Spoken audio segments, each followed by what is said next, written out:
Okay, so it's 5 past. Just for everyone, so you know, also for newcomers, if you are not speaking, please mute yourself to avoid disturbing background noises. If you want to speak, please raise your hand and unmute yourself. Use the chat only for study session-related questions. Use your headphones if you can improve the sound quality. Please do not type when your microphone is not muted. And the sessions will be recorded for future study purposes. It will be made available to the public on the UAI YouTube channel. So turn off your camera if you do not like to be your image being used, and ask to speak off record if you do not want what you say to be part of the tip, and then we'll edit it out later. So thank you. Thank you for being here. Thank you, Chris. Short introduction for Chris Wood. He has been active in the Urantia community for 20 years now. He has served in various capacities for several conferences, boards, and committees, including 5 years as the president of the International Service Board for the Urantia Association. Chris lives in Green Bay, Wisconsin, USA, with his wife and 2 growing boys, and works as an air traffic controller, very stressful job, and spends his spare time toiling in the beginning stages of coffee roasting, soap making, and woodworking. Quite a busy life, Chris. So thank you so much for your service and your time and effort, and on to you now. One of the great things about toiling in the beginning parts of any hobby is that you don't ever have to master it.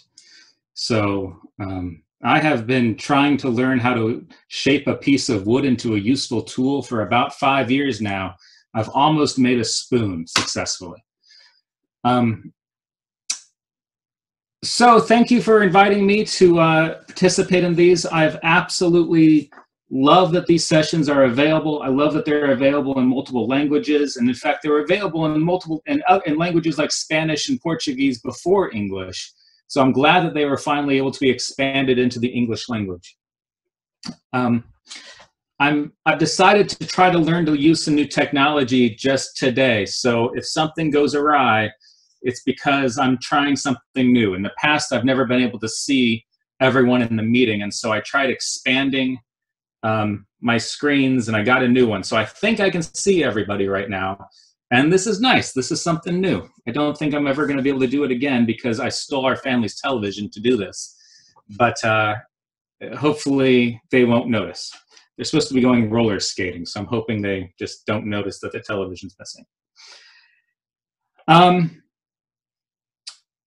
Well, I'd like to start with a moment of silence if we could, so we're all muted, but let's take a moment just to center and enjoy that we're able to gather on this fine Saturday.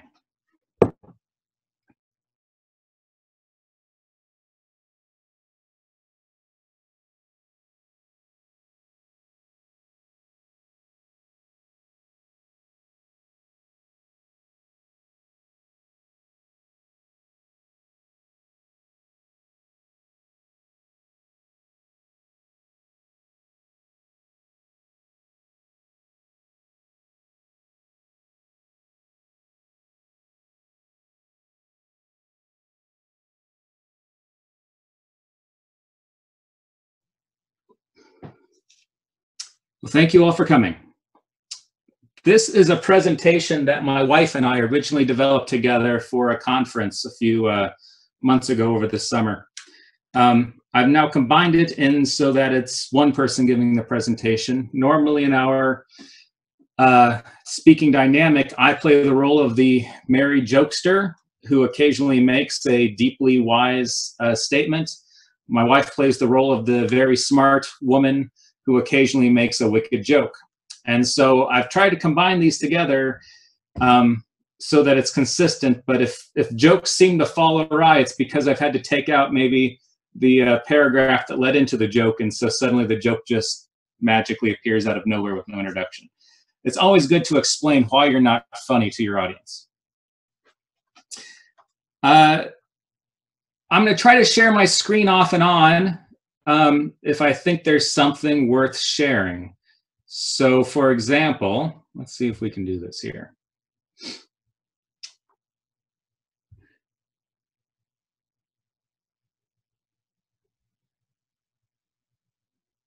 Well, there went that idea. All right.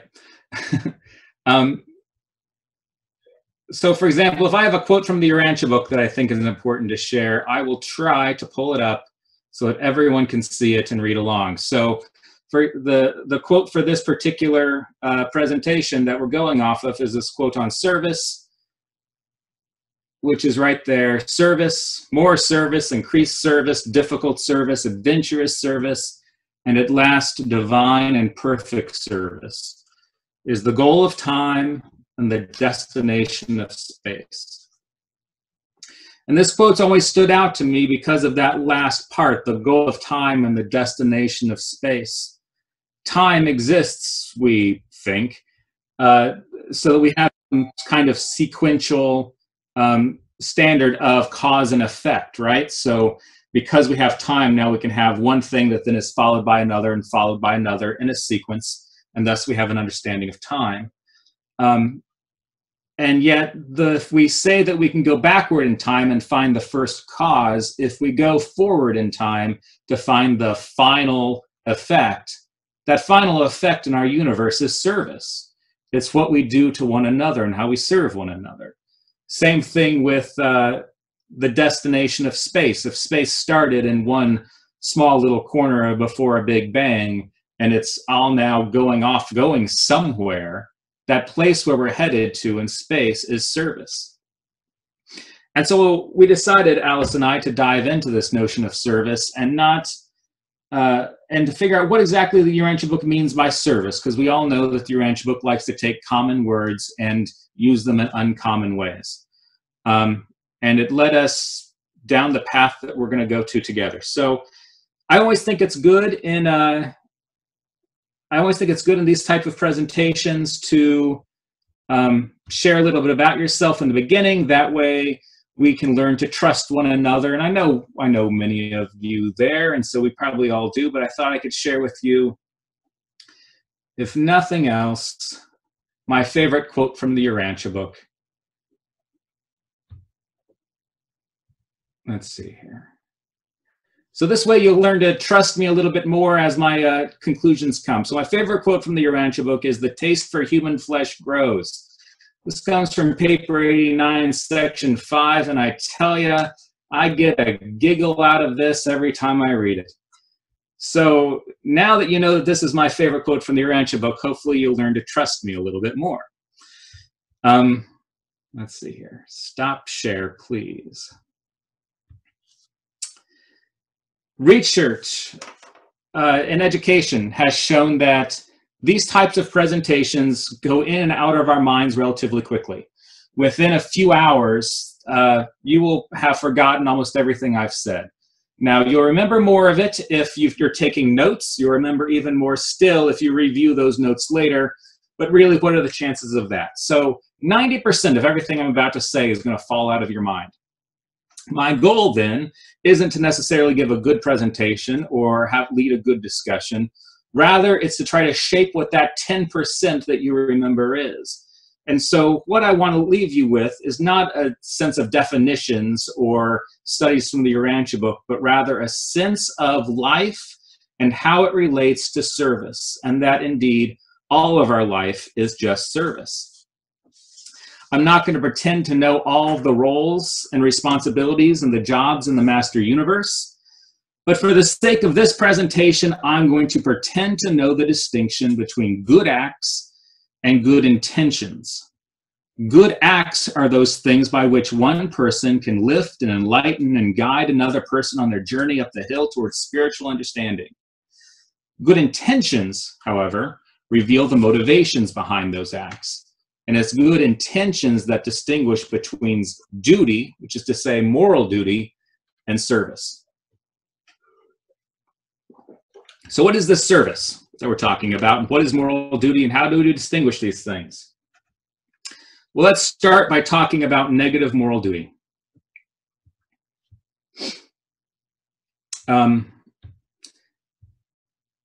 Now, negative moral duties are those things that we do to one another that we have a duty bound to act in a negative way towards, which is to say, we're duty bound to not do these things to one another, right?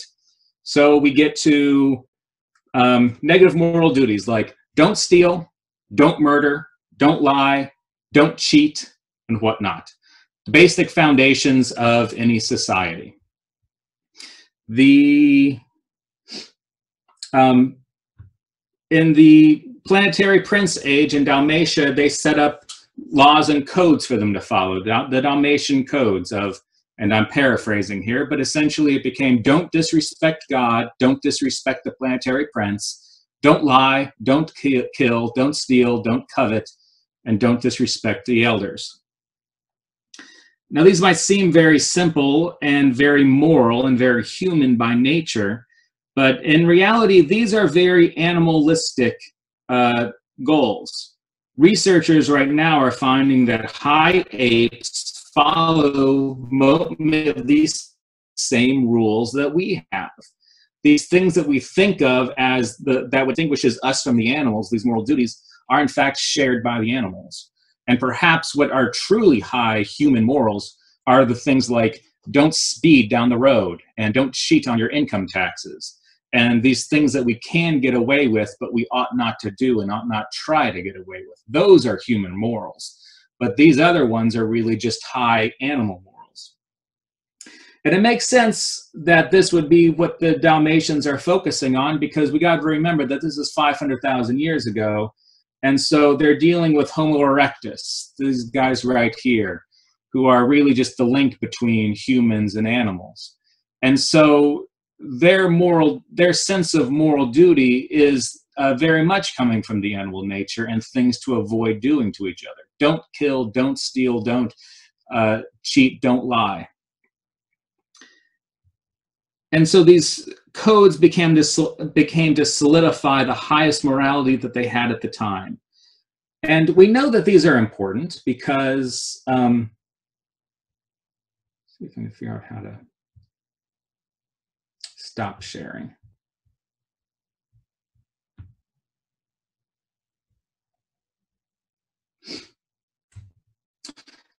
These things became important at the time because we know that morality and the basic introduction to morality becomes the basic introduction to spirituality.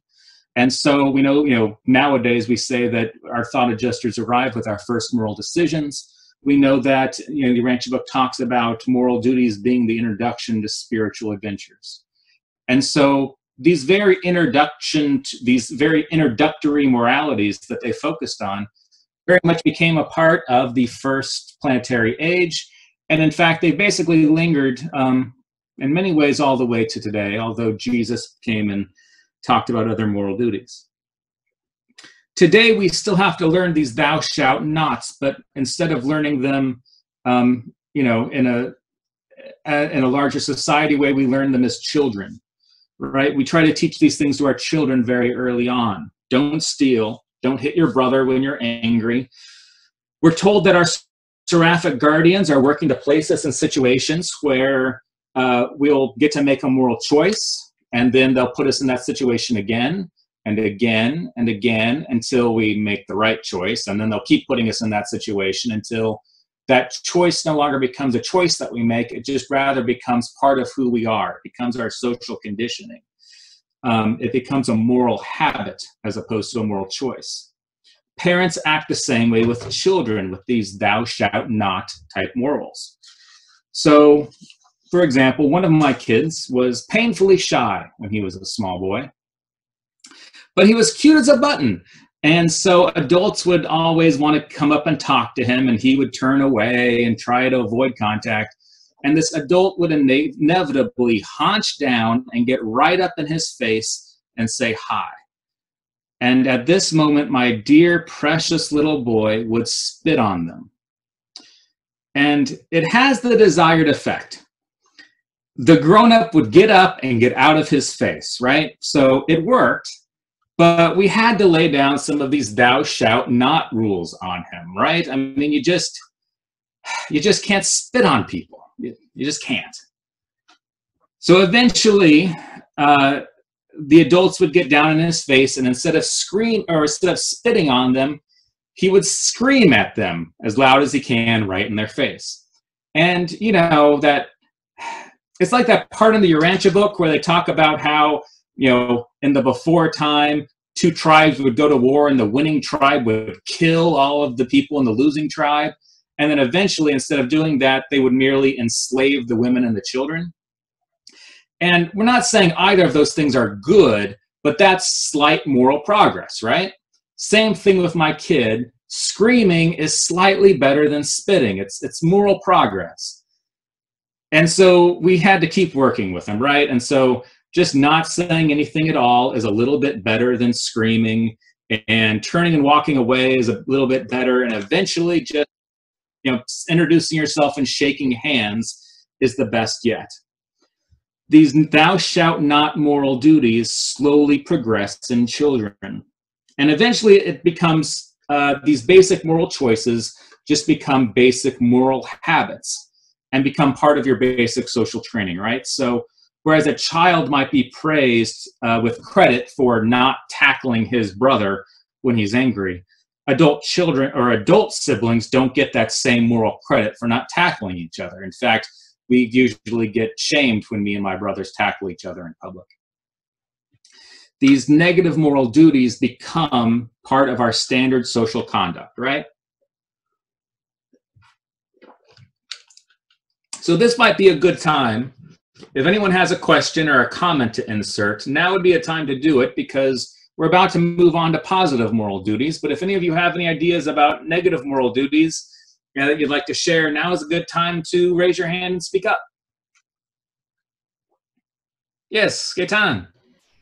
Well, coming back to what you said about the animals having a code, a moral code, like don't kill, don't do this, don't do that. I would say that once we became human, we transcended our animal nature. We had a choice to make. The animal don't have a choice. I guess I don't know what's influenced them to have this this attitude of not killing or whatever, but I don't think they make a conscious choice of not killing like we do. Even if we make a moral choice of not killing, we still could make a choice of killing. The animal doesn't do that. He will kill because he feels threatened. Like some human being will kill because they just want to hurt someone for retribution or vengeance. So it's quite amazing, interesting that just before I joined that meeting, I had a conversation with my son-in-law, and we had a conversation about moral and the difference between animals and human. So it's just to make a point of once we became human, we're no more animals. And animals don't have that choice that we do have. That's all. But thank you. So I didn't have time in this presentation to really dive into the theory of the evolution of morality or the evolution of emotions, which we'll get into a little bit later. But there are many things in them that I disagree with, and the researchers seem to think that they follow one from another. So emotions, animals have this social attachment to each other, right? And they learn to comfort. So if two animals get in a fight, the one that loses gets comforted by his friends with these high apes. And so they think that there's a connection between the emotional bond and the moral actions. So we don't steal, we don't hit, we don't kill or murder because we don't want to make others feel bad, and we don't want to be shunned by our tribe of animals. But this is obviously different from how we think of morals, and it's different from how we're going to talk about morals later. But anyway, it's a fascinating study that drags us off topic, which is why I didn't devote a half hour to talking about it. But go online and just read up, the Wikipedia pages on the evolution of morality and the evolution of emotions, and you'll find some nice things. Yes, Victor.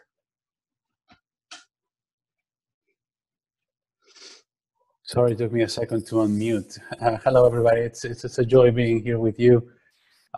Chris, and Gaetan, what both of you said just reminded me of a couple of references from the book, where I believe it's stated that morality has its origin in the reason of self-consciousness, and it is superanimal. So I guess that is a little bit in line with that notion of we no longer are animals, we become super animals the moment we start, we attain the first moral choice, which, as we know, is the one that takes place in our childhood when we first have the seven mind adjutant spirits function. So I guess is that a step from the animalistic to the super animal, and the beginning of morality comes together with humanity. It's just, I guess it's more summarizing what you are saying than anything, but you reminded me of those two references from the text.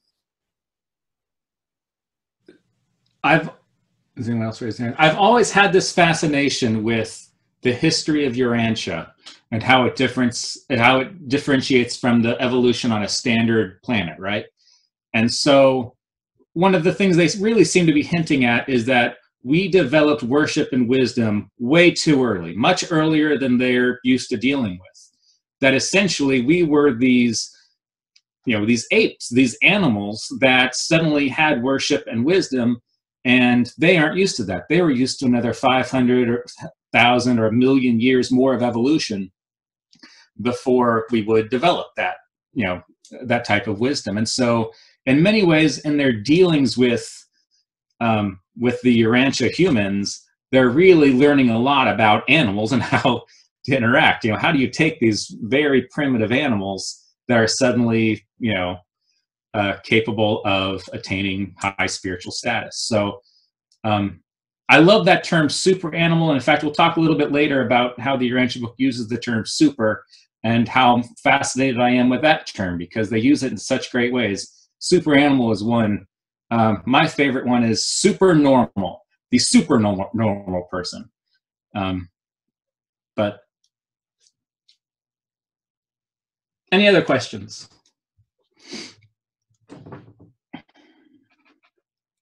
All right, let's move along then to, let's see here. Let's talk about positive moral duties then. So if we know that negative moral duties are things that we are duty bound to not do to one another, then what are positive moral duties? And so we might all agree that I have a moral duty to not push my wife into a busy street, right? No matter how much I might be tempted. But do I have a duty to save my wife from a busy street if I can? And one might say, of course I do. I have a moral duty to save someone if I'm capable of it, right? So the philosopher Immanuel Kant might throw out an axiom like, given the equal opportunity not to, one ought assist another in need, right? So if it doesn't harm you at all, it doesn't help or harm you to help another person, then you should do it, given the equal opportunity. If it costs us no more, then we ought to help. And this is where our seraphic training really gets us going and really gets us into, gets us out of the animal and into the more positive and what we might call human sense of duty, right? And this is often where Jesus would try to make his biggest contributions, right? So you're returning a lost wallet, or you are helping a lost child in the city. These are good actions, and a lot of what Jesus was trying to reinforce was these positive moral duties. And so a bestowal son will often come to a world when we're well past positive moral duties. Positive moral duties are normally introduced more in the Adam and Eve bestowal age.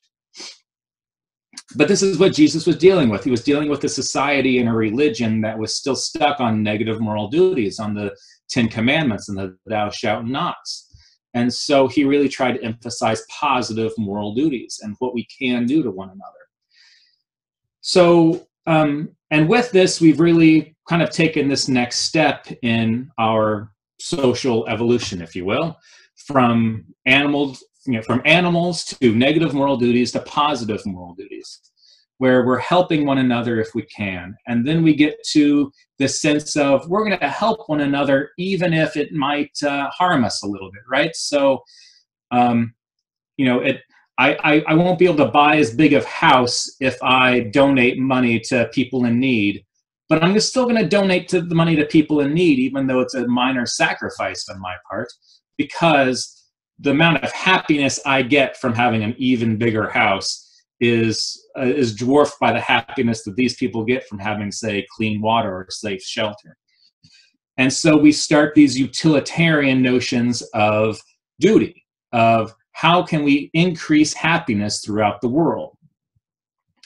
Positive moral duties derive from this, right? From helping others in need and even being willing to sacrifice a bit of your happiness in order to increase the total global happiness on a scale.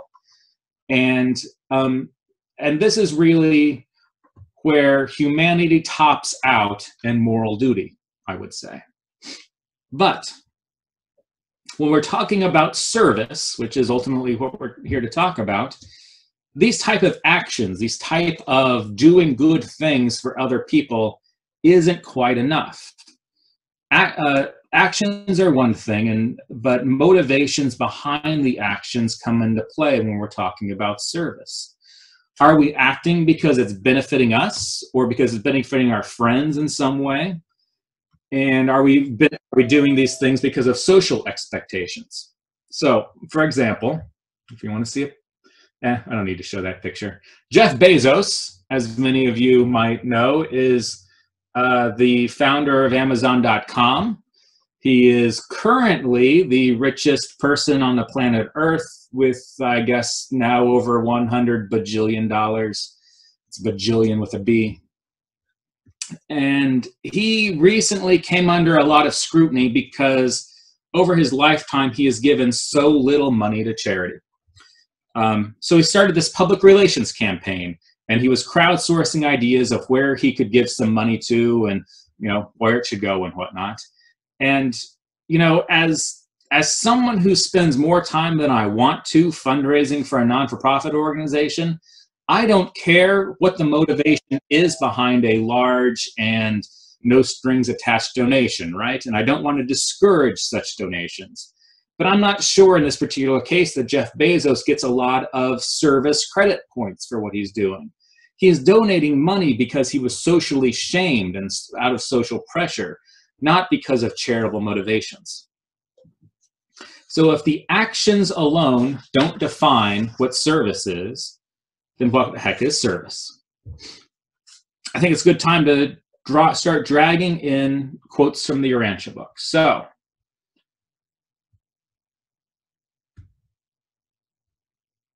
let's see if I can share some screens because we're going to do some things along the way here with quotes. Share. All right.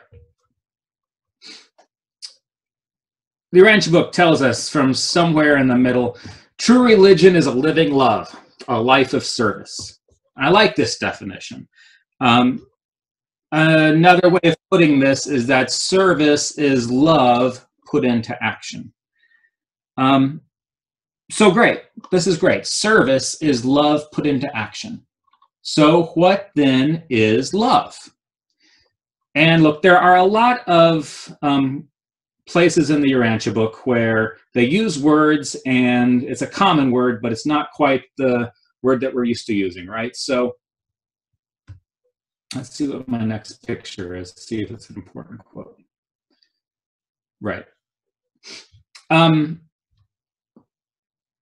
So they're using words in the Urantia book different from how we use them in common everyday usage, right? So one of these words is faith, right? And the common usage for the word of faith is just a little bit wrong and from how they use it in the Urantia book.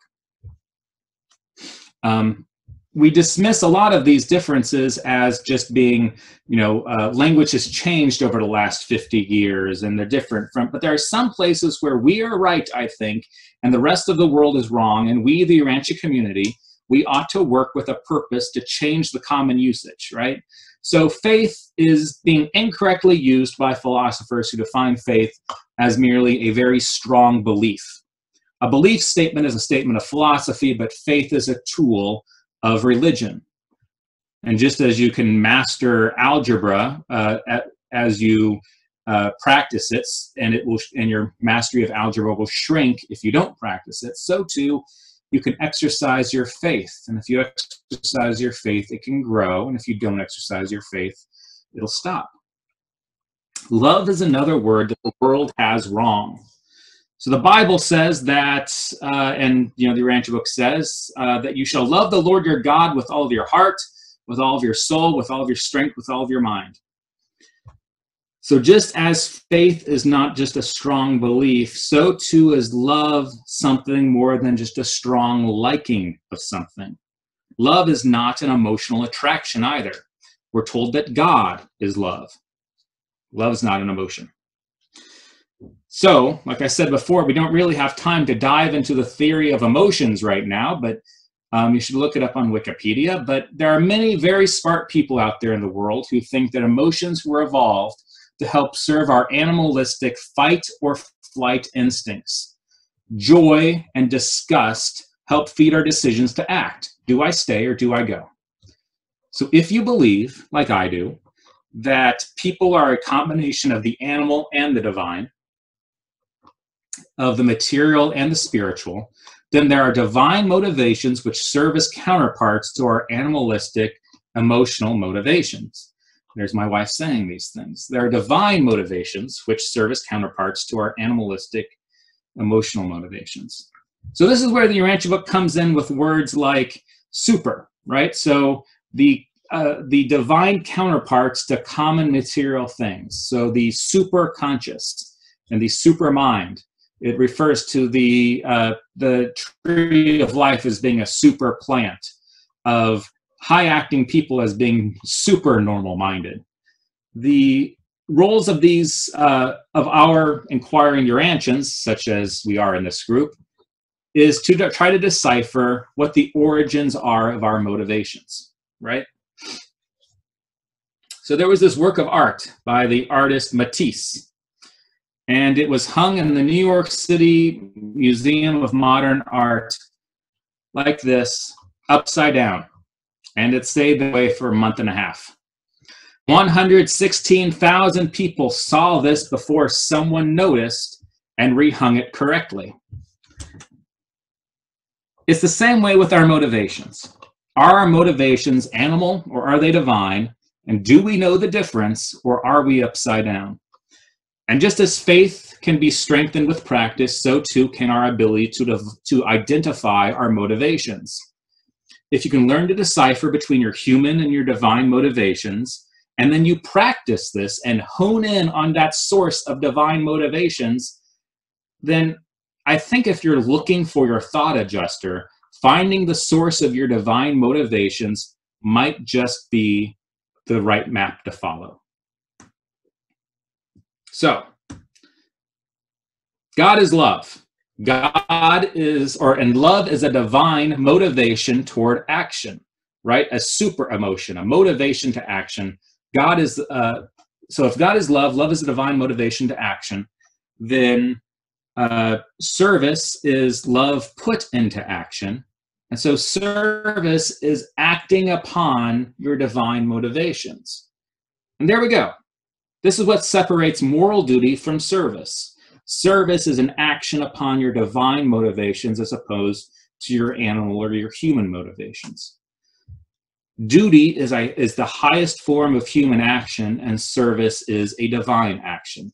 And that barrier between the two, you can take the number and divide it by 2 over and over again until it becomes, infinitely small, but it never gets to 0.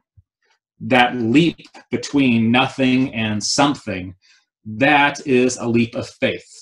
That is a religious experience. That is finding God. That leap between service or between high moral duty and service. Chris, Jesus says, excuse me. Oh, yes. The last phrase, could I see that again? Service is action upon your divine motivations. Oh, okay. Thank you. Yeah. Duty is action upon your human motivations, your animal motivations. Service is action upon your divine motivations.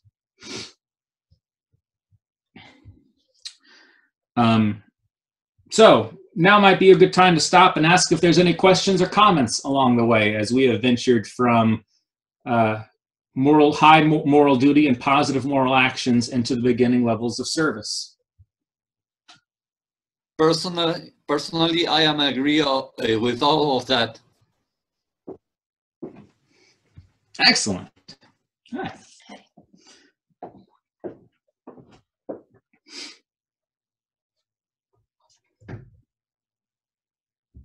Any other comments, questions? Oh, yes, Gaetan. So you were talking about the definition of love, but I believe this is, we might find other definition of love in the Urantia book. Did you find any more definition of love when people ask you what is love? Instead of love is... Go ahead. Yeah, there are so many great definitions of love in the Urantia book, and I assume a lot of people at some point have all just done that search for love and read the many definitions. My favorite one has always been that love is the desire to do good for others, right? And so it's not this feeling but that you just have and you hold, but rather it is a motivation toward action. It's the desire to do good for others. And so when I say things like, I love my wife and I love my children, what I mean is, I don't just want good things to happen for them, but I'm motivated to make those good things happen for them. And so would you say then there's no love without service? In some basic sense?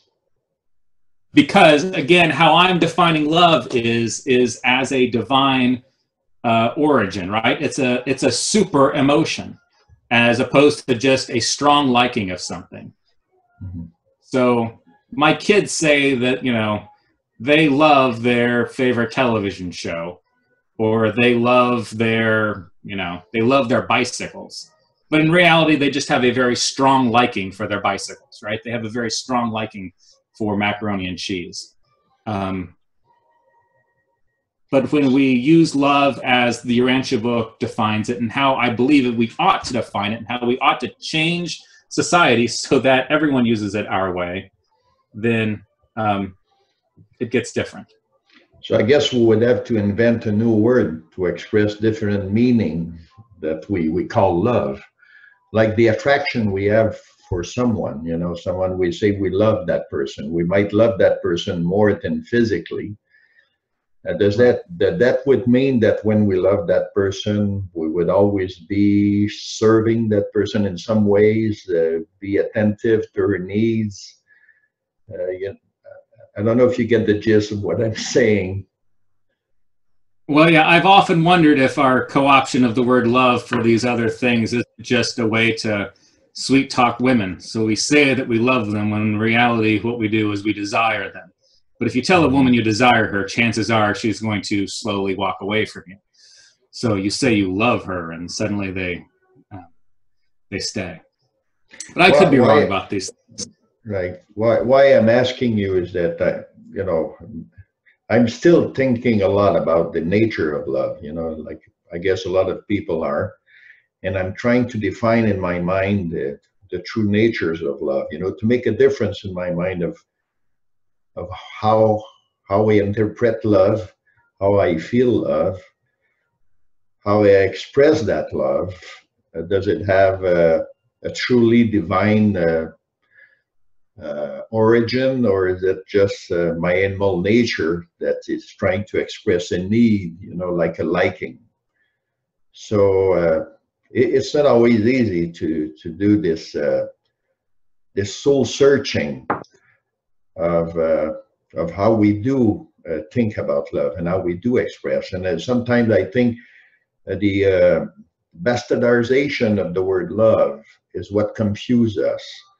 We should have different words to express different ways that we feel things, instead of always using the word love. Like in English, for example, you use like. We don't have such a word in French. We always use the word love for everything. And because we do that, it's quite confusing, you know, when we talk about two people about love. You know, when people want to have sexual intercourse, they say we're gonna make love. We don't make love, you know. But by doing this, we kind of I don't know, change the setting in the minds of people, you know. And as we move forward in society, I think us as Urantia Book reader, we have to give.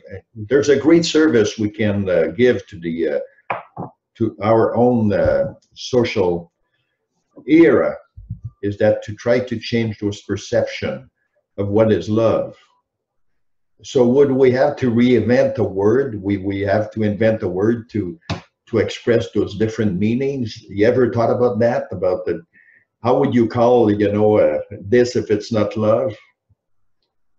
To try to define it. Are we called to invent new words to define how we see things? Because the Urantia book says our language is very poor to express some of the ideas. So how do we go about to invent a new word? I'm still searching for that. You know, in French, we're stuck with only one word to express love. I'm trying to find another word to express it differently. That it's not exactly divine love, but it's something different, but it will express as well this feeling that we have. I don't know if other people have thought about this, but you make me think of that now. Thank you. Thank you. Yes, Victor. What Gaetan is referencing, I guess I remember thinking along the same lines, or rather looking for the answers.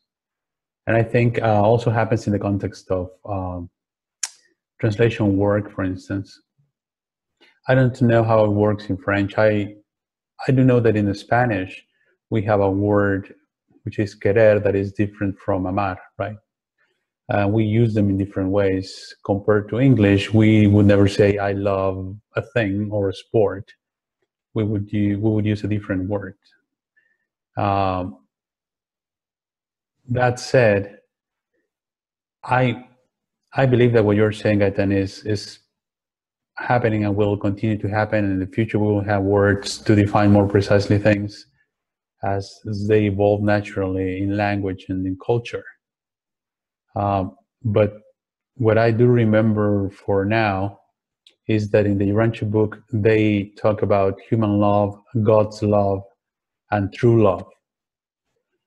And when they reference God's love, that is what they call true love.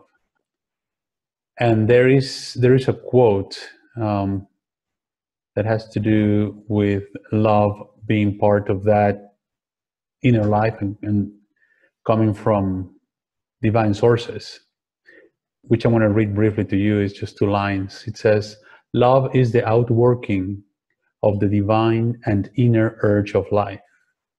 It is founded on understanding, nurtured by unselfish service, and perfected in wisdom." And I think in those lines of discerning the differences between human and divine love, for now, lacking new and more precise words, we will be able to start to differentiate and deviate in more precise terms what our feelings, sentiments, and emotions are. Just a thought. Yeah.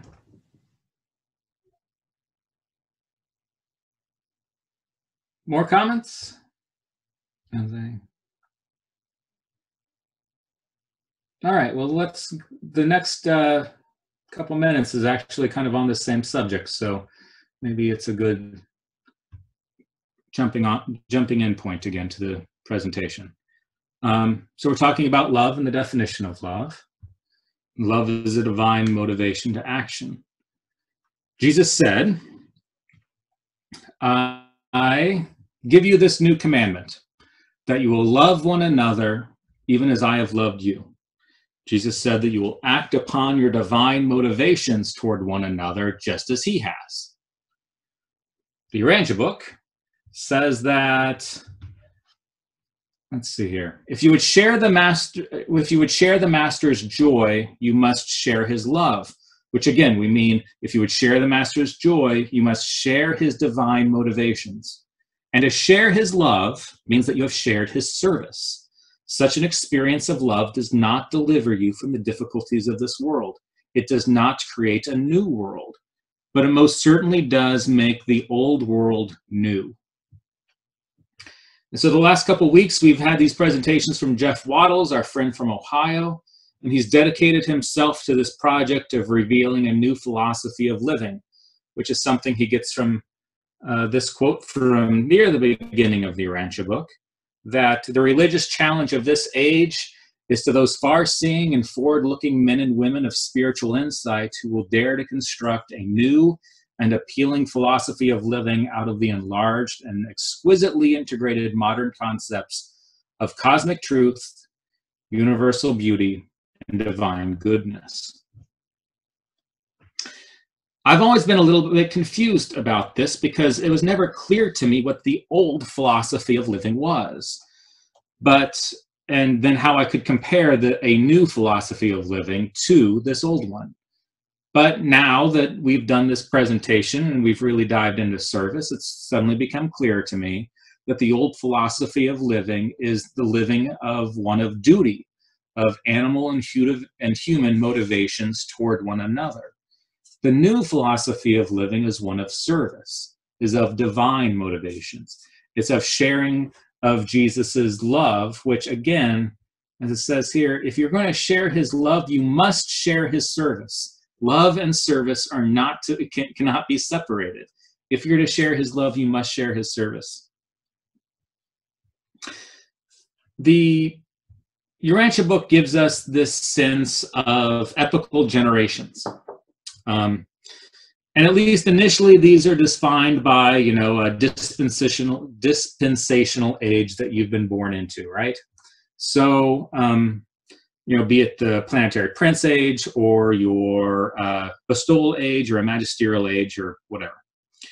And so on the mansion worlds, we all wake up together, we're told, or at least most of us are, right? And so you wake up on the mansion worlds and you're not just there by yourself, unless you've gotten a personal resurrection, but you're there in your group, and that makes you feel a little bit more together, right? And so there's you, and there's grandma, and there's grandpa, and oh, look over there, there's Abraham Lincoln. We're on this together. So we have this job to do, I say, this epochal generation in which we live. And it's not just us, but it's also this job that will come from the many clutches of children that are going to fill our world in the many years to come. And this job has nothing. This job we have to do is to transform the world from duty motivations to service motivations. And this isn't something we can do with just a well-timed Facebook post. It's something that we must live, and we must so let our service light shine that it'll inspire others to slowly and surely transform the world. So Jesus taught the apostles, who taught the disciples.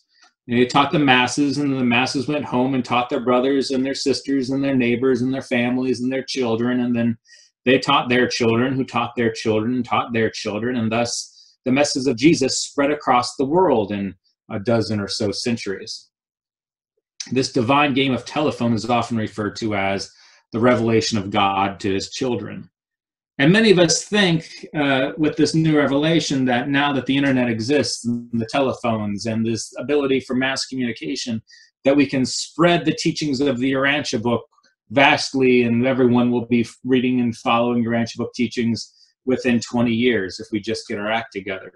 But this isn't the case, because this isn't about merely reading a book or hearing a teaching. It's about transforming the way that we live our lives. It's about transforming our motivations.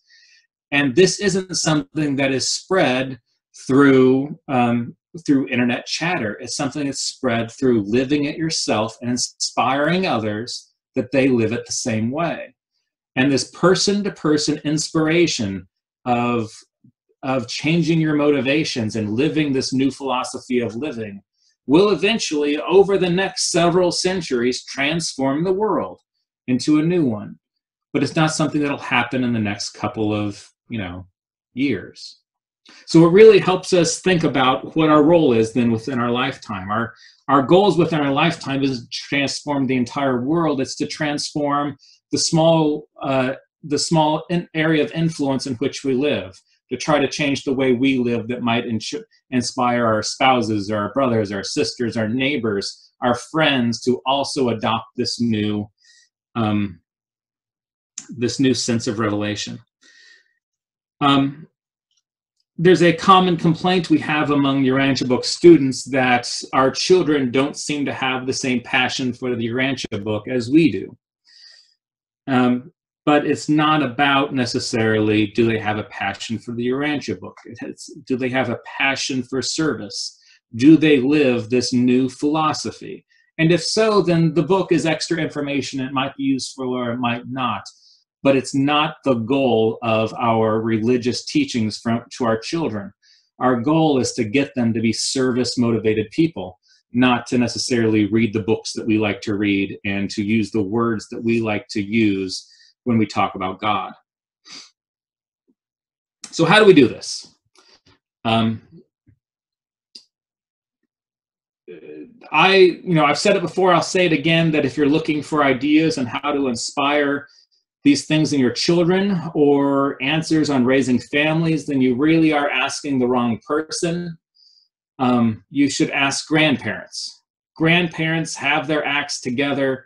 Grandparents have lots of ideas and they're more than willing to share them. Right now, my philosophy of parenting is, pretend to know what you're doing and lie right to their faces. And so far that's working for us, but that's the best I have.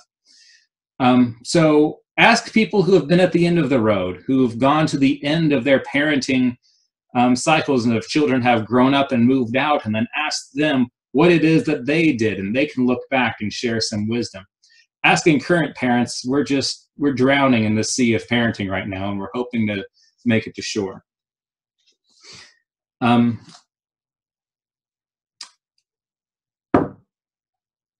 But when we get to this realm, does anyone have any questions? I guess I'm about to start about a different thought, so maybe this would be a good time to ask if there's a question. Yes. I would make a comment to just what you said about parenting, that you're drowning. Well, you still have the lifesaver with you. You got all those teachings from the Urantia Book to take, kind of inspiration from, like a lot of parents don't. So as such, as a parent that has that in the background of your thinking, you could be an inspiration to other parents, because socializing with other people around you, they'll probably, see how your kid fares, and they might see a difference in how they act. And I also agree with you, we're not there to convince them of reading the Urantia Book. We're there to raise them to be good people and to be serving the society, to have a higher purpose in society than just, making money. So I just want to enhance your role as parents. You're doing more than just being drowned in parenting, like you say. But thank you.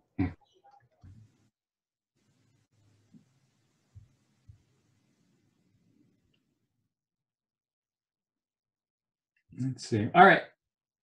Just one thought you said about grandparenting, and I'm sure there are here in this courses other people that are grandparents to young kids, and I am grandparents by union with my wife to grandchildren, and every time we have a chance, depending on their age, is trying to indulge them in talking about what they like in the world and see where they're going.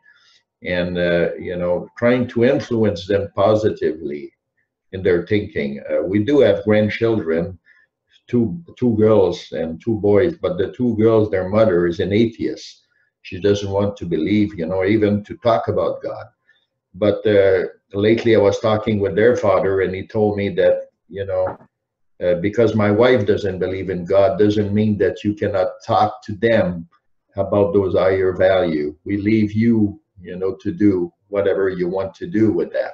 So there is a great role for grandparents when they do have grandchildren.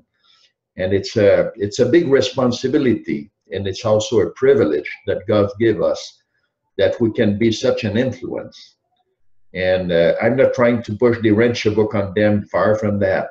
But I'm trying to make the best impression on them, you know, and to try to guide them in the right direction when we do have discussion with them at whatever level that happens. So I think grandparents have a great role to do in the evolution of society.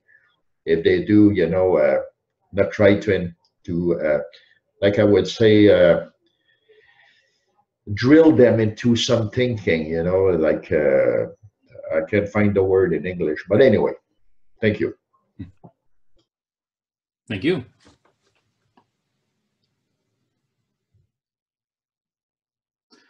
All right. When we talk about personal service, about the things that we can actively do, or ways that we can live, service that we can provide to others, I am often, and I think a lot of people are often, overwhelmed when we contemplate this notion of service. Because, you know, I'm doing my best. I'm hugging my children and I'm trying to read to them and trying to keep them away from computer screens and television screens. And I'm trying to feed them healthy foods, and I'm trying to talk to them about God. And my wife is working with our church and is trying to nudge them in an ever more divine way.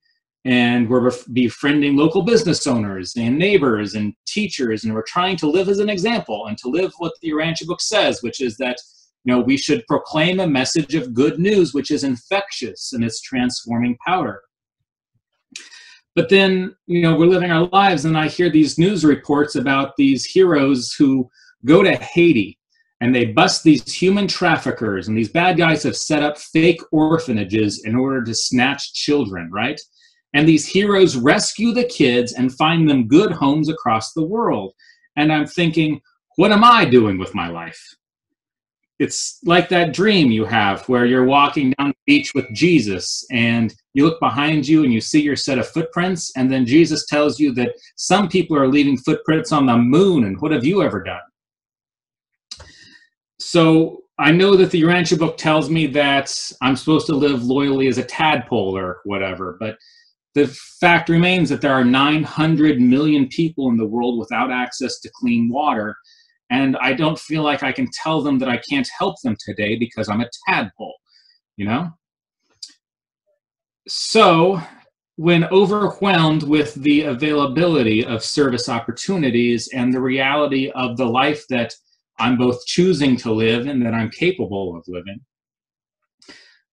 I come to stagnation, and that stagnation can be overwhelming, and the overwhelming sense of choice, and it can lead to nothing at all happening. So for people like myself and my wife and many people that we know, I have tried proposing a pyramid of service. So let's see. Share, please.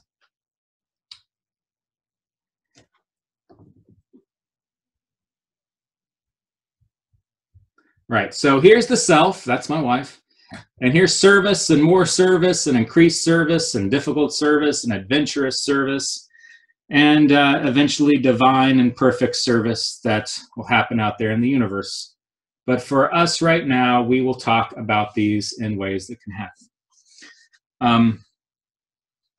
So here we are at the bottom, and that's the self. And then the first level of service is to our family and friends. Next is our local community. Next is the larger community, which is to say your nation or your race or your continent or whatever. Next is global service. And then after that, we get into various stages of universal service, which we'll encounter in our ascension career. And I won't even pretend to know about that. So Jesus taught us that we should take the self just completely out of consideration, right? And if service is action upon divine motivations, then perhaps we can't have that towards ourselves. I'm not really sure, but it's worth thinking about, and you can comment about it when we start discussing again. Is it possible to have true service toward yourself? But the Urantia book says that Jesus taught that a believer's chief concern should not be with the selfish desire for personal salvation, but rather for the unselfish urge to love and to therefore serve one's fellows, even as Jesus loved and served mortal men. That our chief concern should not be toward personal salvation, but rather should be towards love and service towards our fellow mortals.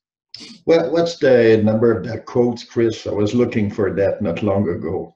That's from paper 188, section 4, paragraph 9. Thank you. Yeah. Or as I like to say, in the back somewhere.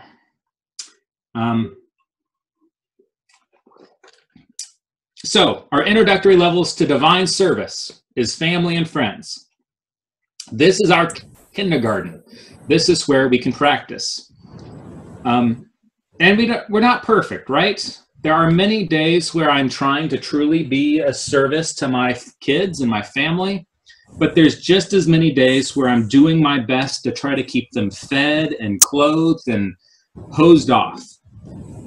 Sometimes you're having a genuine interaction with the local business owners, and sometimes you're just ordering coffee, you know? But you're doing your best. As we get more proficient in these beginning levels of service, we begin to branch out into other levels. And I will not say that we need to master these levels before we move on, merely that we will become more comfortable with the levels of service and will naturally begin to expand into the other realms. As we're feeling good about our interactions with our family and friends, we'll naturally begin to branch out into our local communities. And we'll start to realize that the Melchizedeks were right when they said that love is infectious and that human devotion is intelligent and wise, and love is more catching than hate. But only genuine and unselfish love is truly contagious. And these words become true, right? Genuine and unselfish and intelligent and wise.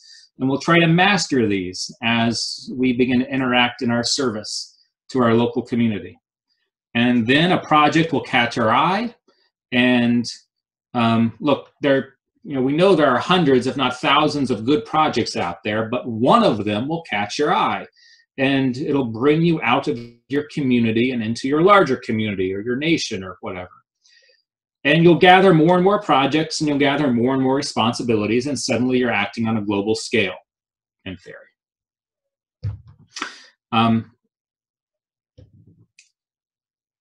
Well, let's take a break for a second of this. Let's see if I can get out of the share screen and talk. Do you have any questions, any comments you'd like to bring up? Do you think that you can have service toward yourself, or is that just not something we can actually master? How have you been able to try to figure out how to overcome your notions of service and integrate it into family and friends and local and national communities? Any ideas? I really am looking for ideas because I'm making this up as I go along.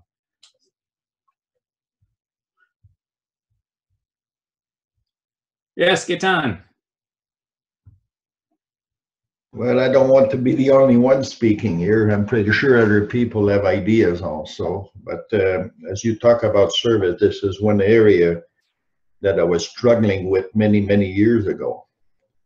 And I think the first thing I learned by self-serve myself, if I can say so, was to make the decision to go into a study group. I was serving myself by wanting to learn more about how to change my life.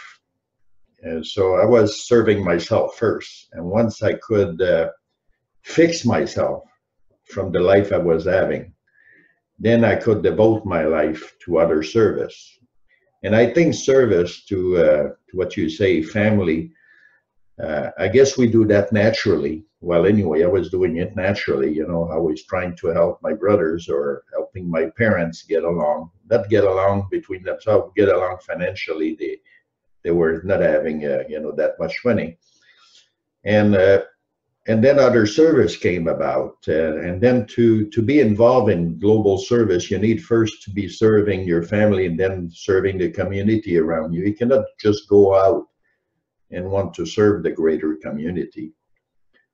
And then also, I think service is dependent on your own evolution, spiritual evolution. And I think the more you get to want to be close to God, the more you want to share that, and the more you're thinking about how should I share that. And then we know that love can only flow through us. We cannot capture it.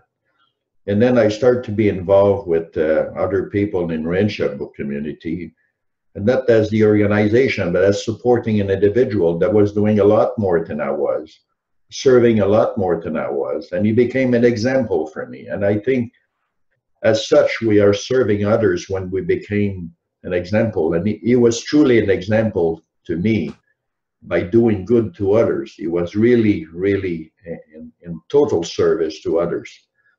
And I think when we want to be in service to others, I think, like you said before, the angels will make it so that we'll be able to make decisions. But greater service comes from small service at the beginning. And the more we engage in ourselves in service, the more there are opportunity of serving others, and to look around us and to be looking for service. And I think it's something that we acquire.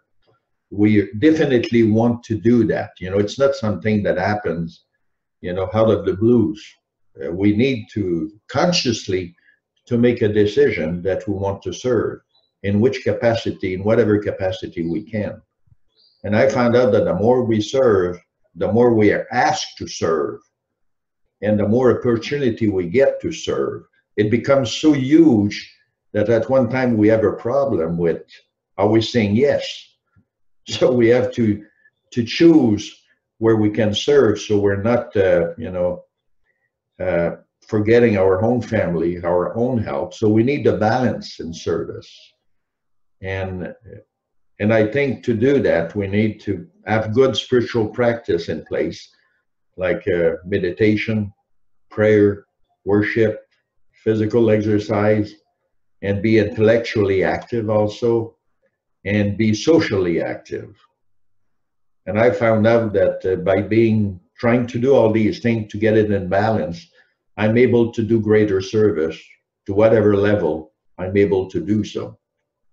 But it started very small, by serving myself, by looking at who I was and saying, how can I prove myself? And I was self-serving in that fact, by being in contact with other people that were example to me. But we always have to make a decision to be like that. It doesn't come about automatically, just out of the blues. That's my ideas. Thank you. Thank you. If I also may, Sam here. Yes. I think it also depends how people view the word service. Service for me is not necessarily going to a shelter, or, you know, it can be listening to somebody that has problems.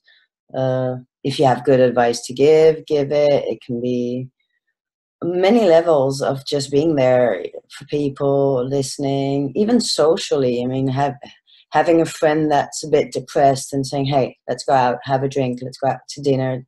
Just simple things already. At least for me, it's a very social aspect, service to others. That doesn't undermine anything, you know, going to a shelter and helping others less fortunate than you are. But I think it comes in just the daily interactions you have with people, and in small ways. Because you never know that a conversation you could have with some stranger in the metro or something could change their life, or somebody else's after that, even a 5-minute conversation. So for me, yeah, service is very broad in that sense, and it's every day, every moment, very social actually. Thank you. Yes, Enrique. Yes, good afternoon to all. I think it's a kind of cycle. When we first read the teachings on the Urantia Book, we feel immediately, this is the world I want to live. This is how I want the world to be. And we want to spread it out to everybody and be together with everybody. we want everybody to understand and read the same thing as we did. But at the first moment, we don't realize that although we really get excited about this new world, this new possibility, that we ourselves haven't changed it yet. And when we want to get in servicing, the first thing to do is that we have to change ourselves. If we don't internalize those teachings and we don't realize that we have to change ourselves in order to become an instrument of servicing, that becomes very tough. And that's why we get so frustrated very often, because that immediately we try to sell that book and those teachings to the family, to the friends, and to everyone. But we don't realize that we haven't changed that much yet. So when we start doing that beginning of disclosing those teachings, in that what we're doing is try to start changing ourselves. And I agree with Gaitan. The first thing we do to improve ourselves is starting a study group. When we start learning together, learning ourselves, and acquiring those teachings and understanding what really requires from us to become a tool, to become an instrument of service to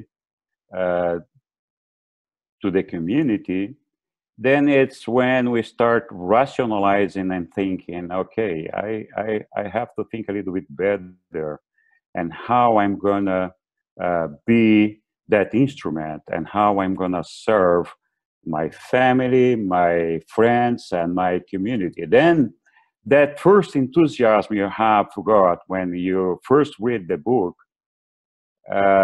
it's almost gone. So you have now a conscious way of saying, okay, there is something that I have to do, but on more conscious way, and to really understand what the needs of my family are, the needs of my community are, and how I can serve them. So to me, the key is starting the change yourself. Now, you have to become the one that really first acquired that understanding what is required to be that love that we were talking about, that service that we are talking about. At the beginning, we want all the world to be involved on the teachings. And after some time, when you realize that things are not that easy, you realize that the problem, the target must be not quantity of people, but quality of people. No? And quality doesn't mean that you have to select the good ones, but select the ones that will help you to make the improvement and to cause an impact on the family or in the community to say, okay, these things may work. So it's challenging. It's not easy. Sometimes you want the change to be done, but sometimes we don't realize that we haven't changed it yet. Yeah. Victor. Thank you, Chris. That's a great thought, Enrique, and Samantha too. What Enrique said reminded me of Mahatma Gandhi's maxim about becoming the change that we want to see in the world, right? That is like certainly the point of departure. And what Samantha said reminded me of what Jesus says to the Alpheus twins when he's about to part, when he tells them that anything they, then paraphrasing, but anything they do, if it is done for God and for him, is sacred. And from the small things that them, given their personalities, will be able to do after his departure to the greater things they did when they work together. So definitely, I agree that that there are no small labors in service. I think God is the best example. Jesus is the best example in how he did good as he passed by, and all of us in our immense imperfection and very small ways can attempt, make an effort to grasp a little bit of that example and inspiration, and try to act the best we can in loving service to others. We are also reminded in the book not to look so much at different aspects of Jesus's personality, but to focus on his service and righteousness. Those are the two aspects that we are encouraged to focus on. And that also reminds me of going back to Chris's first thought or question, rather, about service and self-service. I remember that in the book we are encouraged to move away from the service to the self, which is the innate and natural way that a super animal tends to react, and attempt to align ourselves to the cosmos. And aligning ourselves to the cosmos, we will be working for the greater good. We will be trying to work for God. And then our service will be altruistic. And it is that altruistic service, thinking about the inevitabilities from the book, that explains inequality and all those negatives that we see in the world today. In an ultimate analysis in my mind, they are inevitable because they are also necessary for us to begin to grasp a little bit better the true meaning of being altruistic and providing service by recognizing, observing social inequality, which is the reference from the book, and trying to work to remedy it, be it at home, in the village, in the shelter, with a family member, with a dear friend, wherever it is.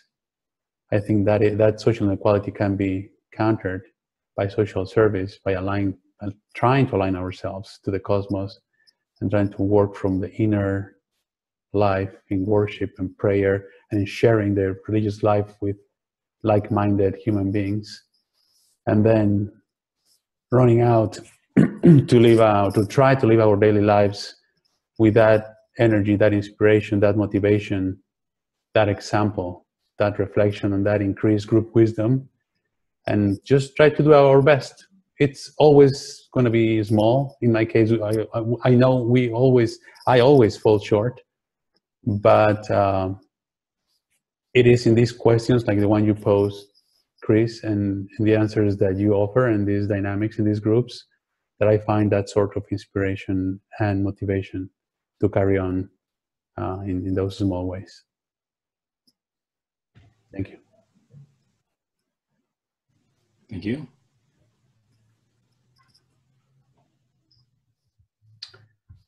All right, well, I'd like to go back to something Samantha said, where she talks about how listening itself can just become a service. I've always really liked the idea of listening tours. And so I heard this story about a group of quote unquote influential Jewish Americans, and they were organized into a listening tour of Palestine. And they would sit in the homes of the Palestinian people, and the Palestinians would tell their life stories. And after a few days of this tour, one of them said that, this has been interesting and personally transformative and whatever, but what do you really think that I can do? I mean, I'm a visible but relatively powerless person. Why did you put me on this tour? And the answer that was given was that we don't know which one of you will do it. but one of you will know a person, and you'll repeat our stories over dinner. And that person will know a person, and that person will know a person, and eventually one of our stories will reach someone who has the ability to create change, and they will be moved to act. And so I love stories, and I say that we can all, if nothing else, we can all become storytellers. We can listen to stories, and we can repeat what we hear. And eventually one of these projects will catch the soul of someone, and they will say, I can do something about that. And off they will go. And if you're listening to stories, eventually one of these projects will catch your soul, and you'll say, I can do something about that. And off you'll go. I remember there was a girl who I met at a Urantia Book conference back very early on, maybe around 2000. And at the time, I had just taken a dance lesson for about 2 months. And so I taught her how to do the little bit of dancing that I knew how to do. I never pursued dancing again, but 5 years later, I saw her at another conference, and she had taken up dancing and had become a regular weekly dancer, doing dance performances. Not because of something I had done, it was just something that I had experienced, had shared with her, and it caught her eye, and off she went on that path. And it can be the same way with service, right? So we can talk about a good project that needs to happen, and someone will step forward and say, you know what, I can actually do something about that. And off it'll go. There are many projects I could talk about. There's one of a friend of mine who was talking about all the waste that happens in restaurants, the food waste that happens. You know, half a carrot is prepared for a meal, and the other half the carrot gets thrown out. And so he was able to organize some restaurants into just saving the scraps of food and being transported off to food banks to be used, right? Little projects that someone can say, I can do something about that. So if nothing else, listen to stories, repeat stories, share stories, and be open to one of these stories catching you and, saying you can do something about it. So I am not saying in this presentation that we all have to master all levels of service within our lifetime in order to move on to the mansion world, right? Many of us will not even dangle our toes in the pools of true global service or even national service. But that's what the mansion worlds are there for, right? They're there for a reason, and we're going to have plenty of opportunities to do these things. One of the things I like to say a lot is that at some point in our ascension careers, you are going to be given a task, and it's going to be an important task, and many people are going to be counting on you, and you're going to lead a team of people to accomplish this task, and you are going to fail miserably and publicly. And that's just part of our ascension career. That's an experience we need to have in order to grow as people in service, right? You need to get past that fear of horrible public failure. And so we're going to have that experience. And so you might as well get it over with now and get that check mark taken off your ascension career right now on this world. Because if not, it's going to happen at some point in the future. So embrace it now. Jump into these public, views of service, and know that if you fail, that you just had to do that at one point or another. I'm going to say, for the sake of this presentation, that we can all, even if we're not dealing with national and global service, that we can all dip our toes into the water of service to families and friends and local communities.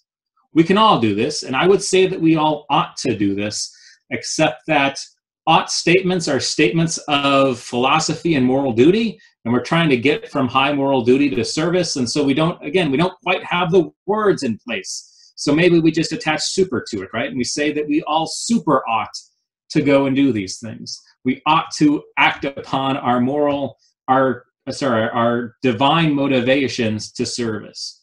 But we can do these things, and we should. So, service is action upon divine motivations, and when you exercise your service muscles, they will grow. Again, my favorite quote from the Urantia Book, the taste for human flesh grows, so too will your service muscles if you exercise them. your service muscles will grow. The Urantia Book says that when a moral being chooses to be unselfish when confronted by the urge to be selfish, that is primitive religious experience. No animal can make such a choice. Such a decision is both human and religious. It embraces the fact of God consciousness and exhibits the impulse of social service, the basis of the brotherhood of man. So there it is. The basis of the brotherhood of man is choosing to be unselfish when confronted with the urge to be selfish. So we all have this phrase, the fatherhood of God and the brotherhood of man, right? We Urantia Book students, that's one of our rallying cries, right? Fatherhood of God. Well, God is love, and love is a divine motivation to action. The brotherhood of man is that unselfish choice, that action. The fatherhood of God is a divine motivation, and the brotherhood of man is an unselfish action. Motivation plus action equals service. So the fatherhood of God and the brotherhood of man isn't a club we belong to. What unites us isn't the books we read or the words we use when we try to capture truths about God. What unites us in the brotherhood of man, or the fatherhood of God and the brotherhood of man, what unites us is motivation and action. What unites us is service. So, history is not written by the victors. History is written by the storytellers. Storytellers bring people together and entertain us in a way that takes the world and makes it orderly and meaningful. History is written by reversion directors on the mansion worlds. I like a good story. I like a good story that has a good place that you start and a good place that you learn and a good place to end, right? And so we've started this story with this idea of animals and negative moral duties and don't hurt each other and don't kill and don't disrespect. And we've moved along to positive moral duties, high human duties, and finally into divine motivations, into action. And you know, we've conquered a little bit of about what the meaning of our lives are, and our epical generation is to live in such a way that we inspire others to live in this new philosophy of living, this new philosophy of divine motivation and service, right? I think it's been a pretty okay story. I don't mind saying that myself. But in this story, I've left something out. There's a big omission, and it doesn't fit well into my story, but it's there, and I have to address it. And it's this: administration. There are people out there in the world who are making noticeable and actionable differences in the world, and they need support. Someone to do the paperwork, someone to pay the bills. When Jesus and his apostles, they would pass a hat in order to enable them to serve. And when they needed more money, the apostle Matthew would silently fund them. And in my gut, I say that that is in itself a form of service. We love stories about people taking Urantia books and traveling around the world and placing those books in libraries and schools and hospitals. But someone needs to proof and format that book before they are printed. And someone needs to coordinate with the printers and the storage and the trucks and the customs agents. And I'll be darned, but that's a form of service too. And yes, there are good people doing the noticeable, actionable differences in the world, but there's also the ones who are behind the scenes doing the administrative works. And we just kind of take that work for granted, that service for granted. But the Urantia book is chock full of references to administrators and universal administrators, and there's a whole section on seraphic administrators. The parable of the talent can be viewed as being about a guy who's bad at administration, right? So I don't have a smooth way of blending administration into this particular story about service, but it's important. And enabling good works in others is service too. I swear it is. I just can't figure out a way to blend it into the story that I have told and that pyramid that I've built.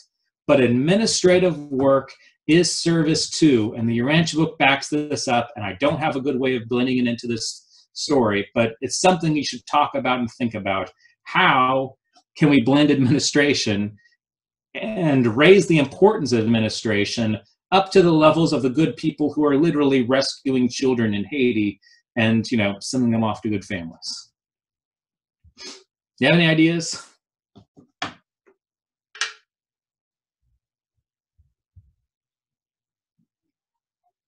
So, what was your question exactly? I didn't get it all. Do you have ideas about administration and how it falls in line with service? I don't have a good way of blending my ideas of service with administration, other than I know that administration is a service. I just can't say why. Well, what you're doing as president of UAI, that's administrative service. You know, if you wouldn't do that service, other can, you know, you're like you know, someone there running a show, and everybody's looking towards you to see, you know, what their task will be. Like the treasurer that we have, you know, like all those other people that work in different level in different organization, when they do it as we do it without retribution, monetary retribution, this is service. Because I think in the deep of ourselves, when we do these things, we do it because we want to improve the world in which we live. I remember many times while I was traveling, you know, to go to different parts of the world to help other people. And one of the thoughts that came to my mind was always, why am I doing this? You know, I needed to answer that question all the time. And it came to my deepest feeling of, because I want the world to be a better place for everyone. So, you know, I think a lot of people that we don't think about, we don't know what's in their mind, but I do think that they must ask themselves, why am I doing this? You know, there must be some people in their family asking them, why are you doing this? Why are you taking so much time out? I was asked that many times, many years ago by my wife. But, you know, I had to explain to her that I have this compulsion of wanting to help others. And I think that whatever level we are at, administrative level, even people in government, you know, don't do these things for money. Some of them must do it to serve their community. Yet there are administrator in some ways. Even at my work, you know, like when I was organizing my business, you know, I could have done it just to make money, just for my own self. But I realized after a time, you know, that I was not making this to make money. I was making this because I wanted to do what I love. And by doing that, we're helping others, because I was taking care of all those people that would hire. So we have a social purpose. And yet I was only administrating my business, but in such a way that I wanted to help others, you know, have a better life, you know, students, you know, even at one time in the organization administering, I knew that I was not a student myself at the time. So I put a student in charge of the scheduling for other students, so they would not miss their exam. You know, they would have enough time to study, enough time to work, to make enough money to pay for their courses. Even sometimes we would lend them money so they could pay for their course or pay for their rent wherever they live, but with no interest and no time, you know, stamp on when they could reimburse us. So this was service, administrative service. So we can do that many ways. I think it comes back to what you said in your first quote, the intention behind the service, behind what we do makes that service, you know, more like a loving service.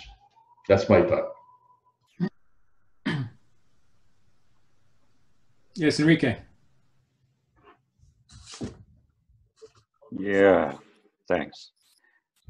I think Gaetan mentioned something which is really important to all of us that are dealing with administration and associations and all those things. And the key is we want to change the world. This is our target. all of us that are involved on those administrative jobs, on the associations, and have the same common interest. We want to change the world. It is really true that many people, when looking to servicing, they have the altruism of releasing the pain or the suffering of those that needing help, which is good. We certainly, if we can, we have to do that. But I think inside of our administrative job and the associations we work with, our intention is also that. But we want to reach a moment where no pain will reach the civilization. There won't be any pain. There won't be any need for help. We want to change the mind of the people. We want to change the world. We want to reach the status where, helping people will not be needed anymore. That's what we want to look for. So I think all those that are working and publishing the book and working with the printers and working with the logistics and donating money to the book to be shared around the world, and doing some speech and training and meetings and all of that. This is a tremendous job. This is a tremendous service. No doubt about it. We may not be helping releasing the pain, the immediate pain of someone which is suffering and needing help. But we certainly are causing the right impression on the community or on the world, trying to help to change the world. That's my view about that.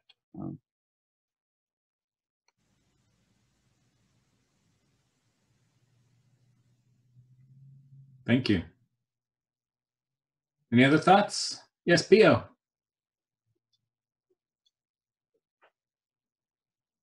You mentioned the administration related to service. Is that right, Chris? Yes. Yeah. Well, in my opinion, and as a reader of the book, God in Paradise is a detailed person. And if you want to see some bureaucracy, the whole heavenly world is administrative. So henceforth, I believe administration is a definite necessity to enable us to do our service. Without organization and efficient administrative service, either for UAI or for the foundation, what have you, we are SOL. So bureaucracy, as much as we hate bureaucracy, is a necessity, and it helps us slow down. Our intention is, we are full of good intentions, but as the saying goes, the road to hell is sprayed with a lot of good intentions. So I believe that administration is a succinct and integral part of being a leader, and henceforth to enable you to do more efficient service. That's my 2 cents worth. Thank you. Thank you. I've had this thought about teachers and leaders that... Suzanne wanted to say something, Chris. Oh, sorry, Susan. Oh, well, I've always had a theory about, and I'm going to bring up the topic of funding all of the projects that can be done. My theory of money is that, money is, and we forget this, is just a symbol. It's just something that we have created in order to make transfers of energy. from one person to another. You know, whether it's the energy of the sun and the soil that grew the apple that we're exchanging money to buy, or it's the fruits of the labor of the time and the energy that an individual has put into their job on a daily basis, and the employer is exchanging a symbol of that energy to that person, which they will then take and pass on to the electric company, to the grocery store, to the gas station, etc. And we all know that energy works by flowing. It has to keep moving. But in the reality of energy and money is that it took somebody's energy and somebody's time in order to create that, to earn that. And on that note, you know, we have the administrative part of service, but the person who earns the money and has that service motivation then can look at that. That can also be service. You know, that earning that money, setting aside a portion of that, of your work and your energy to provide to another group that's doing something that you can't do. And I know there's references in the Urantia book that they're doing a service that you are interested in and that you can't physically do at the moment, but you can provide the funds to make that possible. So I'm an advocate of looking at money as service and earning money as a service, and using a portion of that to support service that we can't do. Thank you. Thank you.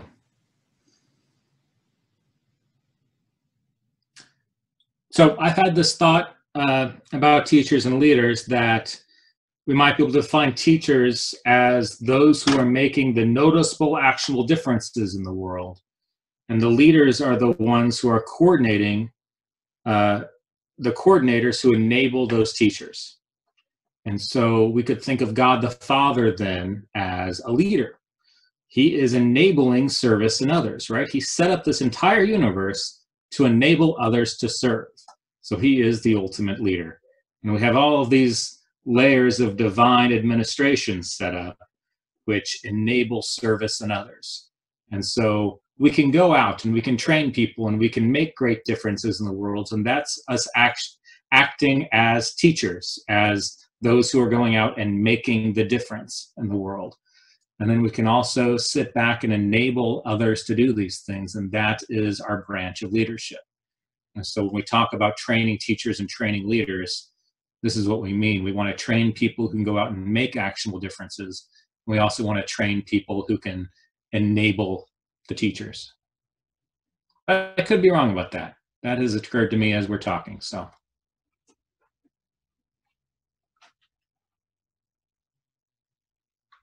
More thoughts?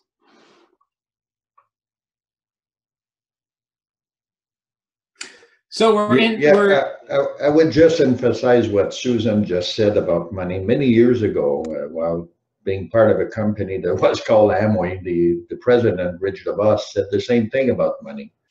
He says 1 hour of your work, if that money is given, is worth that hour. So, you know, we could go fundraising and ask people, are you able to give 1 hour of your time for 1 month? In money, who cannot give 1 hour? You know, everybody can give an hour, and that would be the amount that they could give for any kind of service. You know, if they cannot participate physically, money can be a replacement. And maybe this is a way to emphasize service.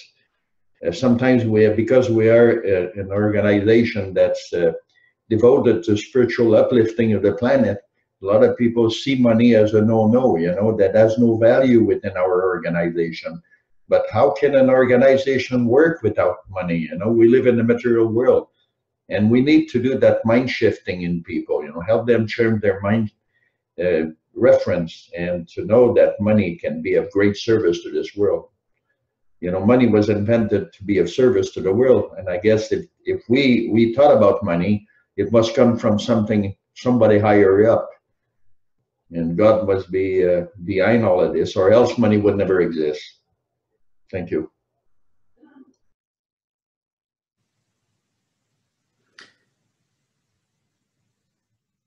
Thank you.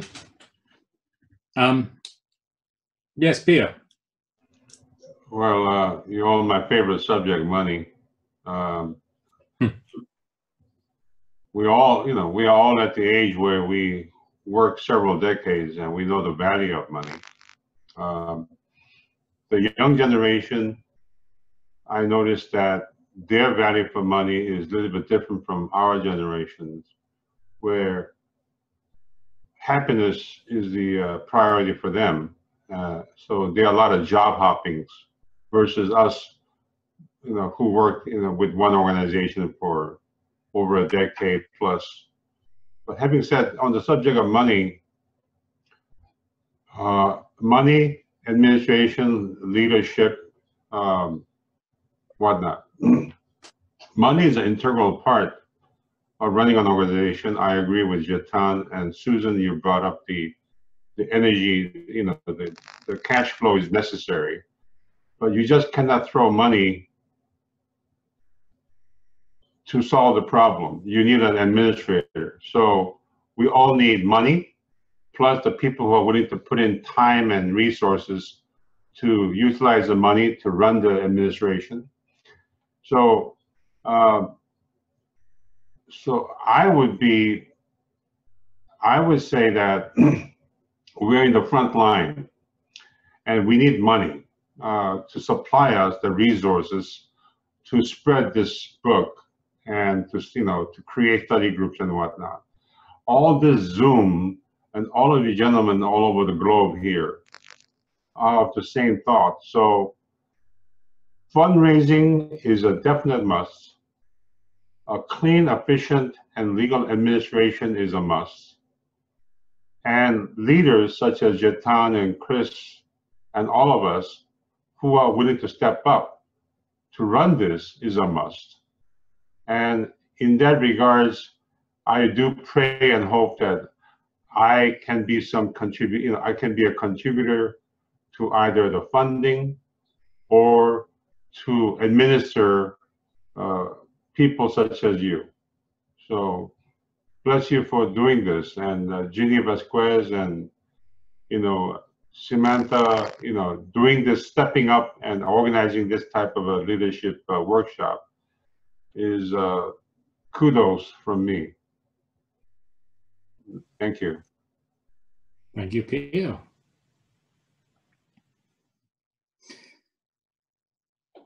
So we're nearing the end of our time together. Like I said at the beginning, 90% of what we've discussed here today is going to just go right out of your mind, and that is fine. That's the way these things work. If there's one thing that I would like us to take away from my point of view, one thing to take away is not any of the quotes, not any of the bullet points or the pyramid or anything. It's merely that service is not an action. Service is a life that you lead. It is the way that you live. You live in service. So when we talk about integrating service into our life, what we're really talking about is integrating a divine and universal life into our human and material life. And as we grow in service, we are growing in our ability to live in the ascension career as opposed to waste in our material existence. If anyone has something they'd like to share, something you've taken, maybe one idea that you've taken away as we go away, and if not, thank you for all for coming. So, yes, Gaetan. I would just say something about something you said earlier on at the beginning. You were talking about your hobby there, you know, that you were doing a hobby for 4 or 5 years trying to build a spoon. Well, even a hobby can be of service to others. You know, maybe one day you'll build a whole set of utensils to people, you know, or whatever. Why I'm saying this is that many years ago, I had a hobby in photography, and I also had a hobby about computers.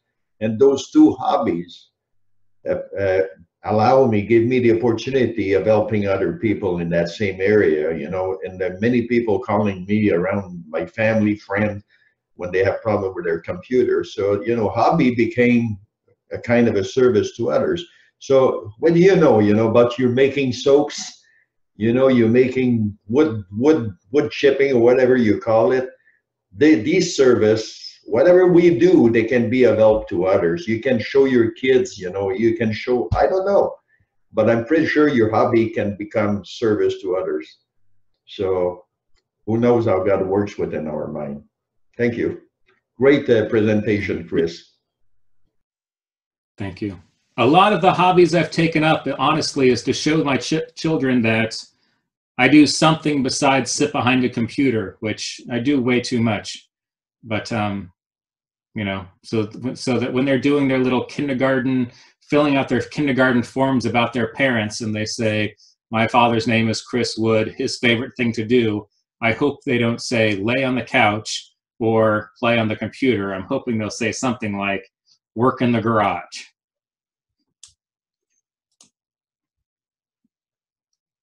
You could make wooden toys for them, little trucks or whatever, or, you know, just what do you call it, a soapbox that with wheels on them, whatever. Yeah, we've done that. You know what I like to do is I'll make them big, heavy versions of games that we know. So like Monopoly or Risk or Checkers or chess or whatever. But they're big and they're heavy and they're made out of wood, and even the cards that you use are made out of thin strips of wood. And so, you know, instead of having a little stack of cards, it's quite an impressive stack of wooden cards. But and then, of course, just like any game with children, all of those pieces get lost and, you know, get scattered throughout the house. But it's something. Yeah, well, you know, when I come back to memories of my parents, you know, what they did when we were young, it's quite amazing that later on in life, the little things that they did for us, you know, like my mother, what she would do, you know, like artisan things, you know, doing little things there, and papier mâché, you know, to make a mask and everything. Today, I remember those as great, great memories that enhance our life. And I think those memory of your kids, you know, when they grow old, they might not appreciate what you're doing now, but later on in life, they'll remember those times. And that'll make good souvenirs for them that make them happy. And this is what, you know, this is a service that we don't always think about, is the souvenir that we leave around us to our children or other people around us. Later on, they grow up in life to appreciate those memories, like I do for my grandfather and my grandparents had. But at the time, you know, I did not appreciate these things, but they became treasure in my mind. So these are service. Thank you. Yes, Ed. Well, just as a small point here, I wanted to especially thank Enrique for his input today.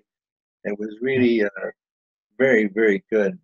And thank you very much, Enrique. I just wanted to make that point. Thank you.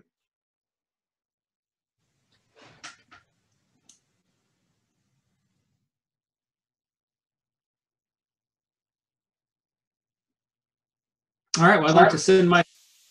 Oh, someone's talking.